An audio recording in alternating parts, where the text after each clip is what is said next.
하나님 말씀 함께 보겠습니다. 빌립보서 4장입니다. 빌립보서 4장 10절부터 20절까지의 말씀입니다.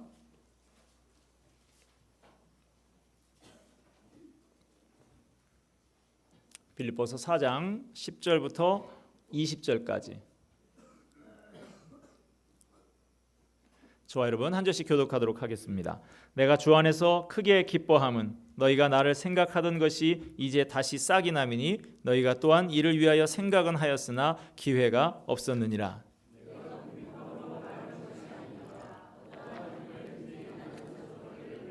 나는 비천에 처할 줄도 알고 풍부에 처할 줄도 알아. 모든 일 곧 배부름과 배고픔과 풍부와 궁핍에도 처할 줄 아는 일체의 비결을 배웠노라. 그러나 너희가 내 괴로움에 함께 참여하였으니 잘하였도다.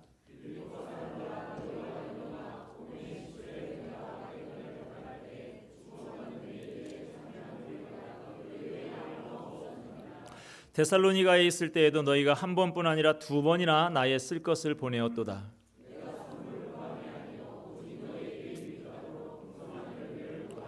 내게는 모든 것이 있고 또 풍부한지라. 에바브로 편에 너희가 준 것을 받음으로 내가 풍족하니 이는 받으실 만한 향기로운 제물이요 하나님을 기쁘시게 한 것이라.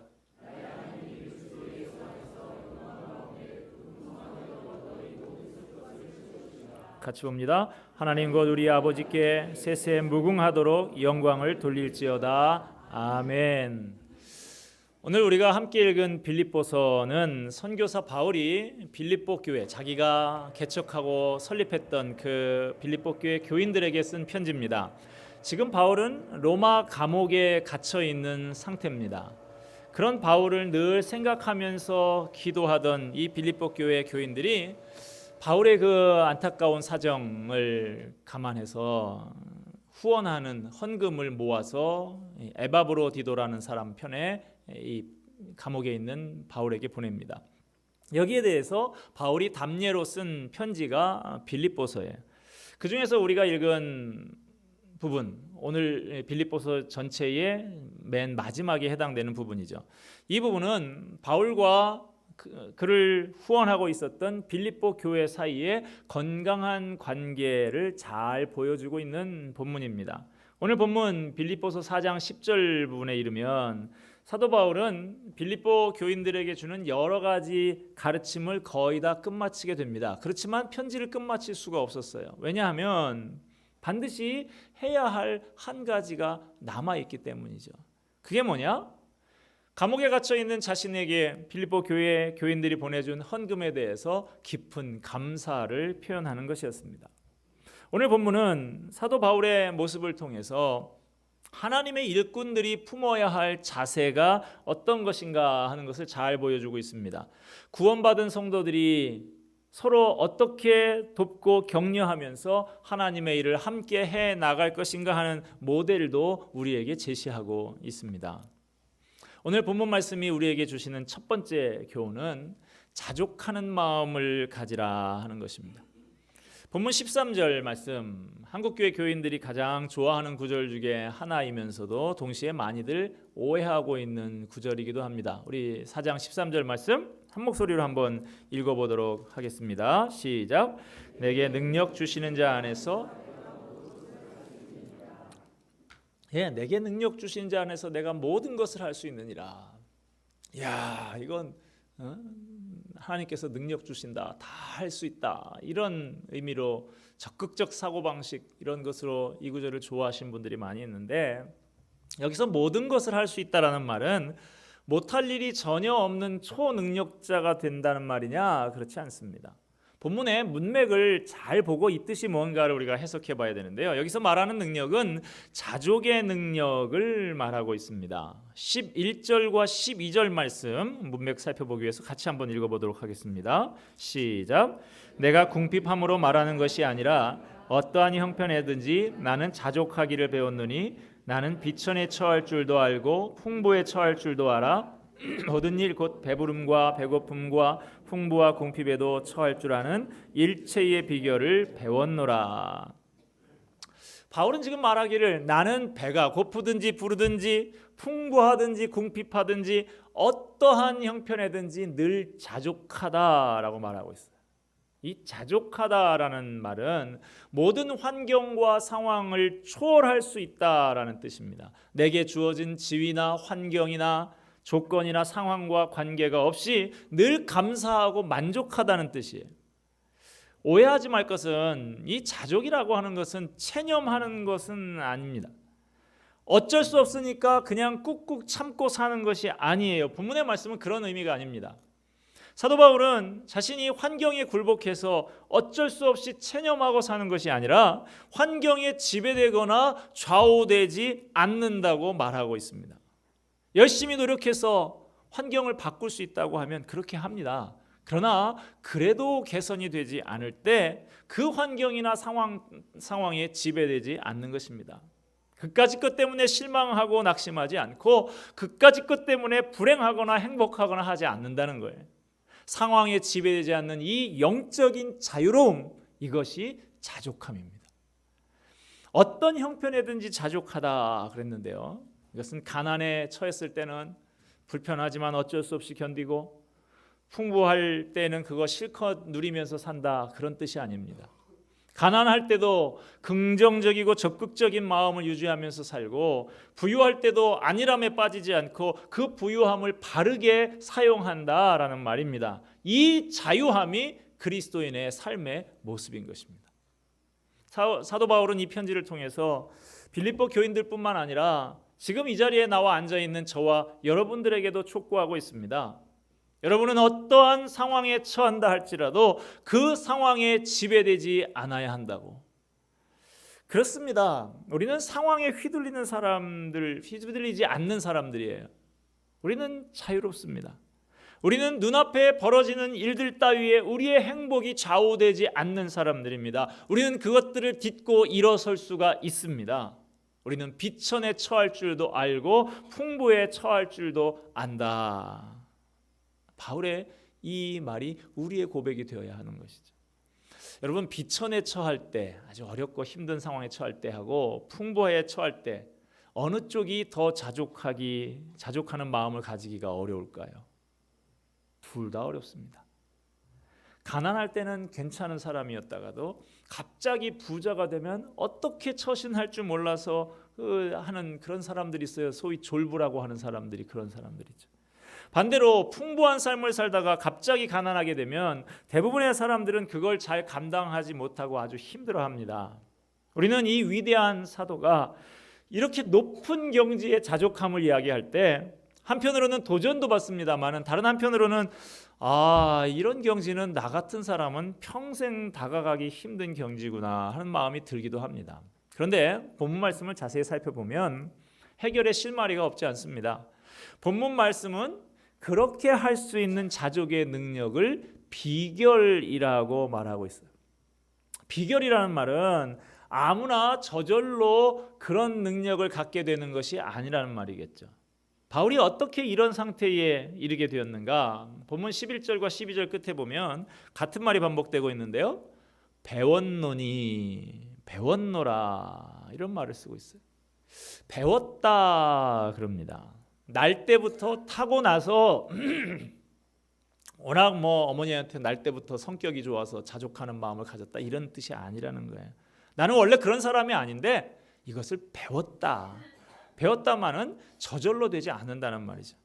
우리에게 알려진 바울은 아주 천성적으로 예민하고 자부심이 강한 사람이고 대단히 활동적인 사람입니다. 그런 그가 이렇게 오랫동안 갇혀 있으니 참 견디기 어려웠을 거예요. 그런데 바울은 어떻게 이렇게 감사하고 기뻐하고 자족하는 사람이 될 수가 있었을까요? 바울은 회심하는 순간부터 이 편지를 쓰는 순간까지 여러 상황을 경험합니다. 배부린 상황, 굶주린 상황, 풍족한 상황, 궁핍한 상황을 몸으로 직접 체험하면서 하나씩 깨달아갔습니다. 주님 안에서 사는 삶이 무엇인가 하는 것을 점차 깊이 깨닫게 되었습니다. 그러면서 하는 고백이 바로 오늘 13절의 이 고백입니다. 내게 능력 주시는 자 안에서 내가 모든 것을 할 수 있다. 내게 능력 주시는 분 안에서, 모든 형편에 자족할 수 있는 능력은 예수님을 통해서 주어진다라고 하는 것입니다. 이게 비결이라는 거예요. 이것을 뒤집어서 말하면 내게 능력 주시는 예수님이 아니고서는 나는 아무것도 할 수 없는 존재다라는 고백입니다. 인간적인 수양이나 노력을 통해서 되는 것이 아니다 하는 말씀이죠. 결국에 자족하는 능력은 내 힘이 아니라 하늘로부터 내려오는 영적인 은사요, 영적인 능력인 것입니다. 여러분 모두 이런 능력 있는 그리스도인들이 되시기를 축원드립니다. 어떤 능력이요? 여러분은 어떤 능력을 생각하고 계십니까? 어떤 능력에 그렇게 우리는 목말라 하고 있습니까? 버튼 하나 누르면 지붕 하나 쫙, 지붕이 열리고 하늘이 햇볕이 쫙 쬐이는 그런 차 타는 능력입니까? 고급 식당에 가서 오늘은 내가 계산할게 그러면서 플래티넘 카드를 쫙 꺼내는 그런 능력입니까? 남들 앞에서 기죽지 않고 뽀대나게 한번 살아보는 것, 그것입니까? 그런 능력에 관심이 있습니까? 안타깝게도 그런 것은 하나님께서 우리가 갖기를 원하시는 능력이 아닙니다. 오늘 본문의 말씀은 우리에게 주님을 힘입어서 자족의 능력을 가진 삶을 살 것을 권면하고 있습니다. 세상 사람들에게 여러분의 능력을 보여주시기를 바랍니다. 세상 사람들에게 여러분 속에서 살아 움직이는 하나님의 능력을 좀 보여주시기 바랍니다. 자족의 능력을 보여주세요. 힘들어도 너무 앓는 소리 죽는 소리 하지 않으시기 바랍니다. 우리는 존귀한 존재들입니다. 우리는 다 하나님 나라의 왕자요 공주들입니다. 우리는 주님의 말씀을 붙잡고 있는 주님의 일꾼들입니다. 주의 종으로서의 품위, 주님의 일꾼으로서의 자존감, 이것을 놓치지 마시기를 바랍니다. 궁핍하더라도 비굴하지 않은 당당한 자존감, 풍부하더라도 거드럭거리지 않고 자신을 겸허히 돌아볼 줄 아는 이 겸손함, 모든 일에 하나님의 은혜를 인정하고 감사할 줄 아는 능력, 내 안에 살아계신 주님을 힘입어서 이런 자족의 능력을 가진 삶을 사는 저와 여러분이 되시기를 바랍니다. 오늘 본문이 우리에게 주시는 두 번째 교훈은 감사를 표현할 줄 알아라 하는 것입니다. 오늘 본문에서 바울은 자신이 어떤 형편에서든지 자족하는 능력을 가지고 있지만 그렇다고 빌립보 교인들이 나에게 보내준 이 선물이 별로 감사하지 않다는 뜻은 아니다. 이것을 강조하고 있어요. 바울은 탁월한 지식인이었습니다. 아주 중요한 교리도 단 몇 절로 요약해내는 아주 탁월한 능력을 가지고 있는 사람이에요. 그런데 오늘 본문에 보면 빌립보 교인들에 대한 감사의 표현을 하기 위해서 10절이나 되는 긴 구절을 할애하고 있습니다. 어떻게 해서든지 이들에게 감사의 뜻을 잘 전달해야 되겠다라고 애쓰는 모습이 본문에 역력하게 비춰지고 있습니다. 인간관계에는 참 오해가 많이 있습니다. 그 오해가 생긴 틈을 사탄이 파고들어서 하나님의 일꾼 사이들을 갈라놓는 경우들을 종종 볼 수가 있습니다. 그러므로 사탄이 틈타지 못하도록 서로 간에 오해의 소지를 남겨놓지 말아야 됩니다. 상당수의 오해가 왜 생기느냐? 표현하지 않는 데서 생깁니다. 표현하지 않는 사랑은 사랑이 아니다라는 말이 있듯이 그런 면에서 표현하지 않는 감사도 감사가 아니다라고 할 수가 있습니다. 마음에도 없는 소리를 하라는 얘기가 아니고요. 마음에 있는데도 그걸 표현하지 않아서 오해를 사서는 안 되겠다라는 말씀인 것입니다. 자, 바울은 이렇게 오해하지 않기 위해서 빌립보 교인들에게 감사의 뜻을 10절에 걸쳐서 이렇게 전하고 있는데 어떻게 전하고 있습니까? 첫째로는 이 빌립보 교인들을 동역자라고 인정해 주고 있습니다. 14절 15절에 보면 참여한다라는 말이 나오고 있는데 이 참여한다는 말은 친구 사이에 좋은 일, 굳은 일 함께 나누면서 동업한다라는 의미의 말입니다. 그러므로 바울이 빌립보 교인들에게 이런 말을 쓰는 것은 바울이 빌립보 교인들을 복음 전파라고 하는 이 위대한 사업에 자기와 함께하는 동업자들로 인정한다라는 뜻인 것이죠. 두 번째로 바울은 빌립보 교인들에게 어떻게 감사의 뜻을 전하느냐? 빌립보 성도들의 이 선물을 단순한 후원금이 아닌 하나님이 받으실 재물이다라고 그렇게 표현을 합니다. 본문 18절 후반부에 보면 이렇게 말하고 있어요. 이는 받으실 만한, 누가 받으실 만한? 하나님이 받으실 만한 향기로운 제물이요 하나님을 기쁘시게 한 것이라. 바울은 빌립보 교인들이 보내준 이 선물, 이 헌금이 하나님 보시기에 가장 고귀한 제물이라고 그렇게 칭찬을 하고 있습니다. 자, 또 어떻게 감사를 표시합니까? 세 번째, 하나님께서 풍성히 갚아 주실 것이다 라고 합니다. 본문 19절에 보면 이렇게 말합니다. 나의 하나님이 그리스도 예수 안에서 영광 가운데 그 풍성한 대로 너희 모든 쓸 것을 채우시리라. 바울은 지금 감옥 안에 있어요. 이 은혜, 이 선물을 어떻게 갚을 방법이 없습니다. 그렇지만 하나님께서 다 갚아주시고 빌립보 성도들의 모든 필요를 채워주실 것이라고 그렇게 축복을 하고 있어요. 그것도 채워주시는데 겨우겨우 간신히 채워주는 게 아니라 그 풍성한 대로. 하나님이 가진 풍성함은 얼마나 큰 것입니까? 온 천지 만물을 지으신 하나님이에요. 그 하나님의 거대한 스케일에 어울린 만큼 풍성하게 부어주실 것이다 라고 그렇게 축복을 하고 있어요. 바울은 이처럼 빌립보 교인들을 동역자로 인정하고 정성된 선물, 이것은 하나님이 기쁘시게 받을 예물이라고 칭찬을 하고 하나님께서 영광 가운데 풍성하게 채워주실 거라고 축복을 아끼지 않고 있습니다. 바울은 빌립보 교인들이 정성껏 모은 헌금을 전해받은 다음에 이거 나 잘 되라 그러나 자기들이 다 하나님 앞에 복 받을 것 하는 건데 하면서 당연하게 생각하지 않았습니다. 여러 구절, 여러 표현을 바꾸어가면서 감사를 표현하고 있어요.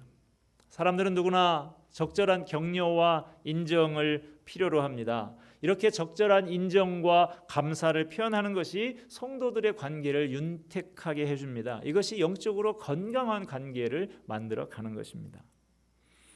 오늘 본문 말씀이 우리에게 주시는 세 번째 교훈, 이것은 주의 일꾼들을 늘 생각하고 도우라 하는 것입니다. 바울이 기뻐하며 감사했던 것은 빌립보 성도들이 보내준 선물을 통해서 자신의 물질적인 필요가 해결되었기 때문만은 아닙니다. 바울은 이런 거 없어도 나는 자족할 수 있다라고 말하고 있지 않아요? 바울은 선물 그 자체보다도 그들이 그런 마음, 자신의 그 어려움, 외로움, 이것을 생각하는 마음을 가져줬다라는 그것을 더 기뻐했습니다. 지난 주일에도 제가 우연히 지나면서 봤고 어제도 사랑방을 우리가 다 마쳤는데 사랑방 순원들이 또 모여 있더라고요. 그래서 왜 이 사람들이 모여 있나 봤더니 모여서 한 해 동안 이모저모로 섬겨주신 그 순장님께 카드도 조그맣게 하나 쓰고 자그마한 선물도 마련해서 드리는 그 모습을 제가 우연히 보게 됐습니다. 그 모습이 얼마나 아름다워 보이는지 제가 그랬어요. 부러우면 지는 거라는데 내가 졌다, 부럽다, 아름답다, 제가 그런 얘기를 했습니다. 선물 자체보다도 이 순원들이 순장님의 그 수고를 알고 감사하는 마음을 가졌다. 이게 참 얼마나 아름다운가, 얼마나 기쁜 일인가, 그런 생각이 들었습니다. 본문 14절에서 바울은 말하기를 빌립보 교인들의 행동은 바울의 괴로움에 참여한 것이다 라고 말하고 있습니다. 여기서 이 괴로움이라고 하는 것은 아마도 외적인 어떤 어려움보다는 오히려 내면의 심적인 상태를 표현한 말인 것 같아요. 앞에서 이미 살펴본 것처럼 바울은 외적인 어려움에 대해서는 어떠한 형편이든지 자족하다, 너끈히 견딜 만한 자족함이 있다라고 말을 했습니다. 그러나 그런 바울이라 할지라도 지금 꼼짝달싹 못하고 갇혀있는 이 감옥의 현실, 심적으로는 큰 어려움이 있었을 것입니다. 아무도 그러한 상황에 처해 있는 나를 돌아보지 않는다라고 생각을 했을 때 서글프고 외로운 생각도 들었을 거예요. 빌립보 교인들이 이런 바울의 괴로운 마음을 헤아리고 이 외로움을 헤아리고 바울의 상황에 관심을 가지고 위로를 했던 것입니다. 빌립보 교인들이 정성껏 모아서 전달한 이 선물은 단순한 물질이 아닙니다. 바울의 괴로운 마음을 헤아리는 그들의 마음을 전달한 것이고 바울은 그것을 자신의 괴로움에 동참한 것이다 라고 표현하고 있는 것이죠. 언젠가 제가 한번 말씀드린 적이 있는 것 같은데요. 제가 아는 어느 목사님, 그 목사님의 아들이 초등학교 1학년 때 제가 주일학교 교사였어요. 그래서 그 그 목사님이 나중에 사업을 하시던 분인데 나중에 그 신학교를 가시고 늦게 이제 목회를 하셨습니다. 개척교회를 설립을 해서 좀 힘들게 목회를 하셨어요. 몇 년을 목회를 해도 뭐 교인 수가 그렇게 늘지도 않고 말씀으로 가르치고 사랑으로 섬기고 이렇게 해도 변화되는 모습도 잘 보이지 않고 누구 하나 목사님 마음을 알아주는 사람도 없는 것 같아서 마음이 좀 무거웠답니다. 그러던 어느 날 밤 늦은 시간에 목사님 사택에 문 두드리는 소리가 납니다. 누구냐라고 물어봐도 아무 대답이 없어서 문을 열어보니까 문 앞에 누런 봉투 하나가 이렇게 놓여 있더래요. 안에 뭐가 들어있는 누런 봉지. 열어보니까 따끈한 붕어빵 몇 개가 들어있고 거기에 짤막한 메모 한 장이 담겨 있었습니다. 목사님 힘드시죠? 별것 아니지만 저의 마음입니다. 사랑합니다. 목사님하고 사모님하고 두 분이 그 밤에 그 붕어빵 드시면서 그렇게 목이 메이고 눈물이 나더라 하는 이야기를 제가 들었습니다. 여러분, 엄청난 선물, 화려한 식사 대접, 그렇게 해야만 주님의 일꾼들에게 힘을 주는 것이 아닙니다. 작은 관심, 작은 사랑, 이것이 지친 일꾼들에게 큰 위로와 용기를 주는 것이죠. 빌립보 교인들은 옥에 갇힌 바울에게 여러 차례 헌금을 보냈고 그것이 바울에게 기쁨이 되었습니다. 빌립보 교인들이 바울의 마음과 형편을 이해하고 사랑과 정성의 마음을 담아 도왔던 것입니다. 여러분, 어떻게 살고 싶으세요? 누군가에게 위로가 되고 기쁨이 되는 삶이 되시기를 바랍니다. 떵떵거리고 권세 부리는 그런 삶이 아니라 누군가를 내가 섬기고 누군가를 위로하고 누군가를 다시 세우는 그런 삶이 되면 얼마나 좋겠습니까? 우리가 살면서 누군가를 이해해주고 연약한 부분에 짐을 덜어주는 일, 이것이 하나님이 기뻐하시는 일입니다. 우리 주변에 보면 우리의 도움을 필요로 하는 사람이 너무나 많이 있습니다. 우리 모두는 서로의 도움을 필요로 하는 존재입니다. 하나님은 인간을 함께 살아가는 존재로 만드셨습니다. 자기가 가진 것이 무엇이든지 그것을 통해서 서로 돕는 것이 성도들 공동체의 참 모습인 것입니다. 하나님은요, 작은 능력 가진 사람을 통해서도 일하십니다.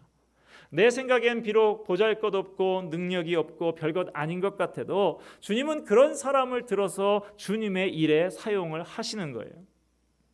저와 여러분, 우리 모두는 하나님의 부름을 받은 주님의 종들입니다. 예수님의 핏값 주고 사신 존귀한 존재들입니다. 하나님께서 나를 이렇게 귀하게 여기시는데 내가 나를 과소평가하면 안 됩니다. 내가 하나님을 섬기면서 다른 사람을 도우며 동역할 수 있는 일이 반드시 있습니다. 현대는 점점 더 다원화되고 전문화되어가는 시대입니다. 한 사람의 천재, 한 사람의 열성적인 헌신된 목회자가 모든 것을 다 감당할 수 있는 시대가 아닙니다. 다양한 은사, 다양한 재능을 가진 일꾼들이 주님의 나라를 위해서 함께 협력하라 하는 것이 주님께서 이 시대에 주시는 시대적인 명령인 것입니다. 예전에는요, 말씀 전하는 목사님만 주님의 일을 하는 줄 알았어요. 그러나 이제는 교회 안에서도 보면 음악하는 사람들이 얼마나 귀하게 쓰임을 받습니까? 음악도 클래식 음악이나 파이프 오르겐이나 이런 것만 교회에서 쓰일 수 있는 줄 알았습니다. 그러나 이제는 현대 음악, 현대 악기들도 하나님을 찬양하고 복음을 증거하는 도구로 얼마나 효과적으로 쓰이는지 모릅니다. 우리가 가진 은사와 재능이 다 다르죠. 우리가 여러 분야의 은사와 재능 가진 이것 통해서 주님의 귀한 복음을 효과적으로 전파하는 데 쓸 수 있다는 것입니다. 내가 가진 것이 무엇이든지 복음 전파를 위해서 힘을 합쳐서 일하는 것, 이 자체가 축복입니다. 결국에는 하나님의 동역자가 되는 거예요. 그러니까 이것이 얼마나 영광입니까? 우리가 헌금을 하고 또 시간을 내서 사역을 협력할 때에 가져야 할 마음이 바로 이런 마음이다 하는 것입니다. 말씀을 맺고자 합니다. 오늘은 우리 말씀을 통해서 바울 사도와 빌립보 교회 성도들 간의 아름다운 협력 관계를 들여다봤습니다. 주님의 사역을 위해서 힘을 합쳐서 서로 돕고 격려하면서 동역해 나가는 것이 무엇인가 하는 것을 다시 한번 생각해 봤습니다. 오늘의 본문의 교훈 기억하시기 바랍니다. 주님의 일꾼이라면 먼저 자족하는 마음을 가지시기 바랍니다. 궁핍할 때나 풍부할 때나 범사에 하나님의 은혜를 인정하고 감사하는 마음을 가지고 있어야 동역자들을 돌아볼 수 있는 여유가 생기는 것이지. 불만이 가득한 사람은 다른 사람을 돌아볼 여유가 없고 동역할 수가 없는 것입니다. 우리에게 능력 주시는 주님 안에서 자족한 마음을 갖는 저와 여러분 되시기를 바랍니다. 또 하나 뭐였어요? 감사와 격려를 아끼지 않는 사람이 되라 하는 거예요. 10절이 넘는 긴 구절로 여러 가지 말로 칭찬과 격려를 아끼지 않던 바울의 모범을 기억하시기 바랍니다. 감사한 마음이 있으시면 표현도 잘 할 수 있기를 바랍니다. 이렇게 적절한 인정과 격려가 있을 때 성도들의 관계가 윤택해지고 영적으로 건강한 관계가 된다 하는 것입니다. 세 번째는 뭐였습니까? 주님의 일꾼들을 늘 생각하고 도우라 하는 것입니다. 눈물 젖은 붕어빵 기억하시죠? 작은 관심이 지친 일꾼들에게 큰 위로와 용기를 줍니다. 우리 주변에 좀 돌아보시는 여유가 있는 이 시간이 되시길 바랍니다. 연말이라고 다 바쁘지만 그러나 그래도 좀 소외된 사람이 없는가? 지금 지쳐있고 외로워하는 사람 혹시 내 주변에 없는가? 좀 돌아보시고 그 사람 위로하고 격려하고 다시 하나님 나라 일꾼으로 잘 서갈 수 있도록 그렇게 돌보아 주시는 저와 여러분이 되기를 바랍니다. 오늘 말씀 깊이 새겨서 내 자신에 대해서는 은혜 주시는 주님 안에서 늘 자족한 마음을 갖고 다른 사람에게 되는 감사와 격려와 칭찬을 아끼지 않는 사람들 되시고 주님의 일꾼들을 늘 마음속에 두면서 돕기를 힘쓰는 신실한 동역자들이 다 되시기를 주님의 이름으로 축원드립니다. 기도하겠습니다.